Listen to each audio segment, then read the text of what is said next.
2, 3, 4, 5, 6, 7, 8, 9, 10. That should do the auto fade in. And welcome to Barking Mad Vlog 18. Today it's about, well, I've just come in from doing my Amazon and that's what it's about. Crime does pay. Roll cinematics.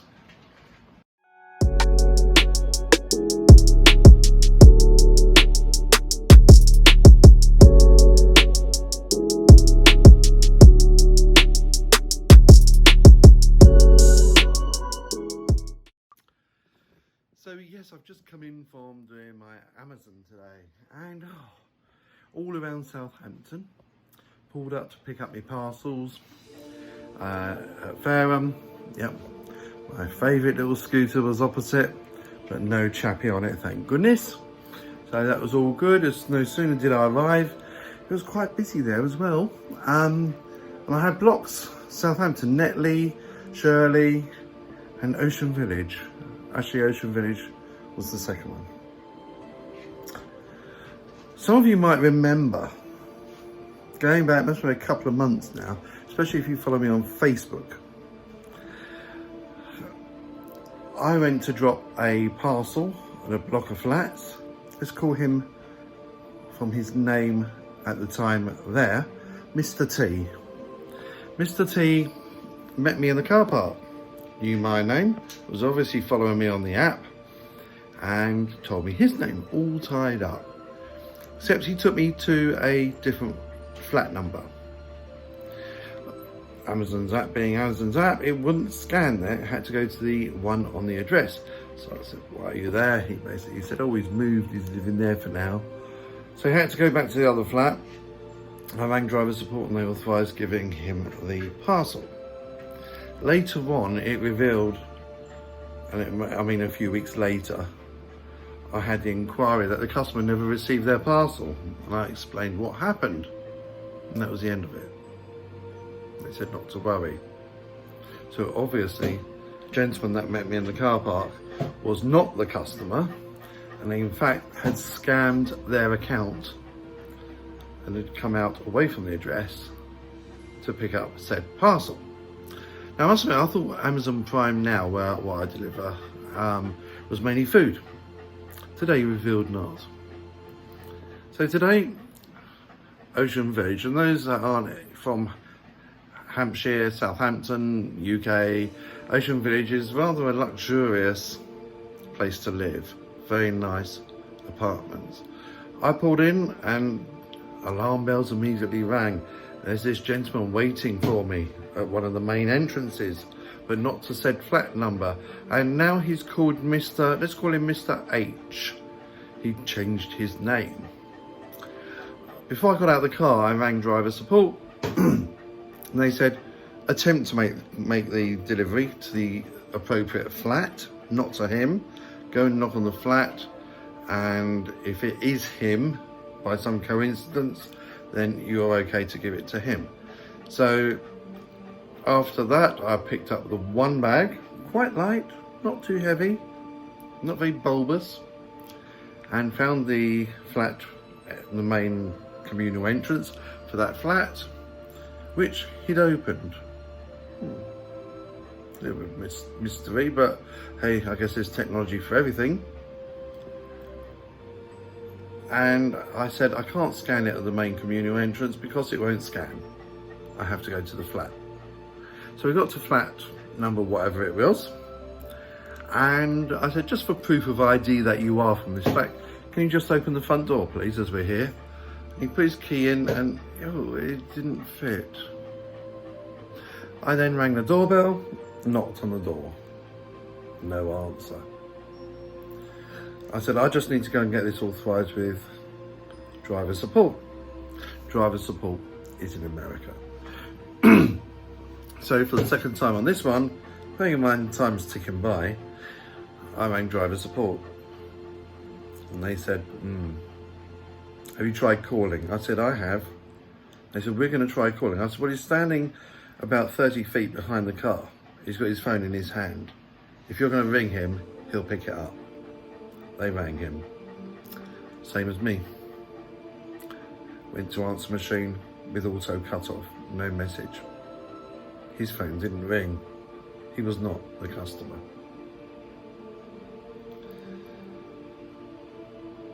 On that, they said the market is undelivered. If there was no other option. I said, no, there isn't any other option.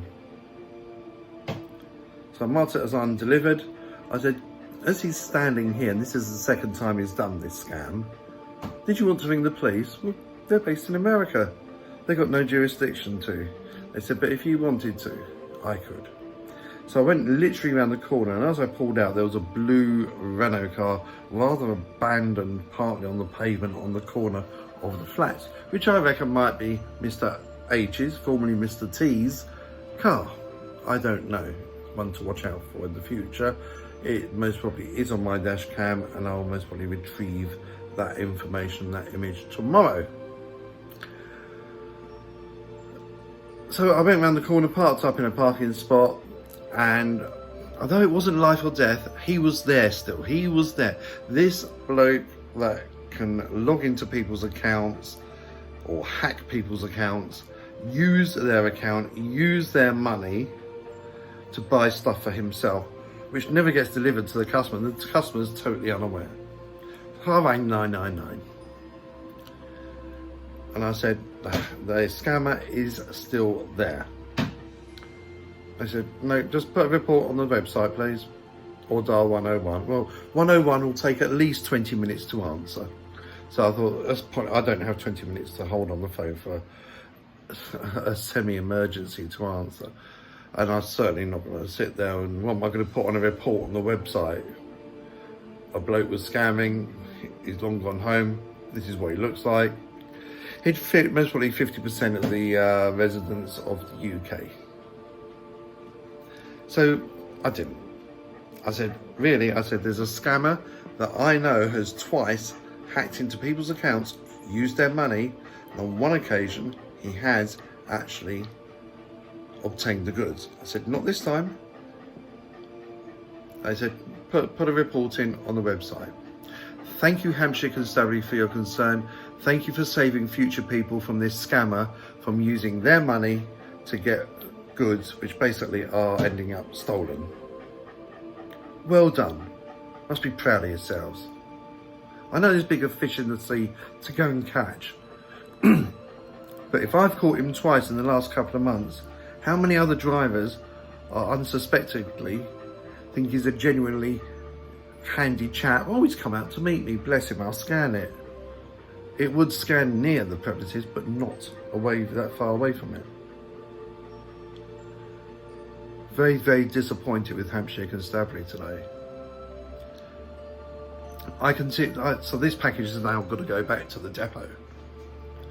I carried on with my deliveries, and about 3 deliveries later, UK customer support for customers, not drivers, customer support, rang me.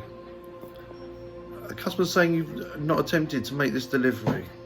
So I explained. She said, oh, I've just noticed the account was only set up yesterday in this person's name. She said, I think I'm actually talking to the scammer. I said, I think you most probably are. I said, I'm not going back there. The person was wearing jogging bottoms, and from my own experience, many years ago, that's about the year 2000, I'm well aware of what people can hide in jogging bottoms. Not that. Scissors and knives. And yes, I've been on the receiving end of that. I said, I'm not going back there. In case he's twigged, and I think he most probably has twigged, I've twigged him. I said, I'm not going to take the consequences. It's going back. I fully understand, totally. So I did have, so this all did delay. It took about 20 minutes, all this, if not a little bit longer, the whole thing.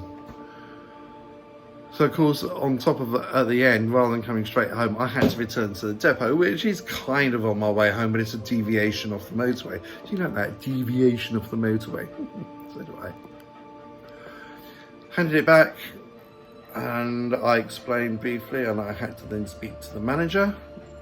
I said, not being funny, they wouldn't tell me on the phone, because I did ask the customer support. I said, what's in this bag? Because that's twice now.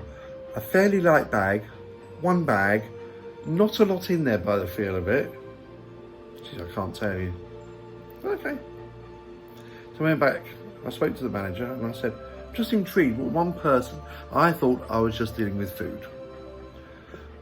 One light parcel, what's he waiting for, an asparagus or something? Or a bit of broccoli? What's in that bag that's so important to scam someone's account and their money to pay for one very thin bag? So I said, let's have a look, shall we? He opened it up. Oh my God, I don't just deliver food. There was several £100s.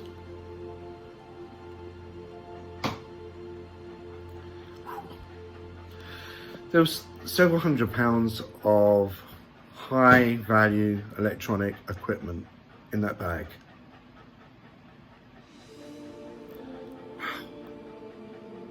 And the police didn't want to do anything. Just put it in a report. He was there. They could have come out and caught him. I'd have happily blocked the entrance to the flats off. Sorry, not flats, apartments, off. I'd have blocked his car quite happily until they got there. But no, just fill it on the website. It's the easy option. Nothing will get done. And now there's going to be another unsuspected victim out there who's going to get scammed. Well done. Anyway, the manager of the depot took my name and he congratulated me and said, very well done. I somehow think I'm going to hear something.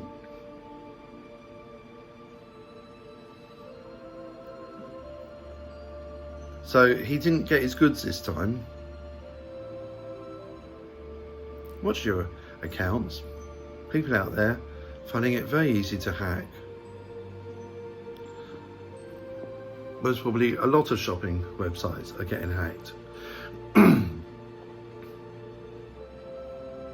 Unless he has the disadvantage of meeting me on a third time, the third time I shall actually make a citizen's arrest on him. I think. Unless he's got a knife in his pocket. Or feet at the time. Might wallop him on his head with one of my freezer bags.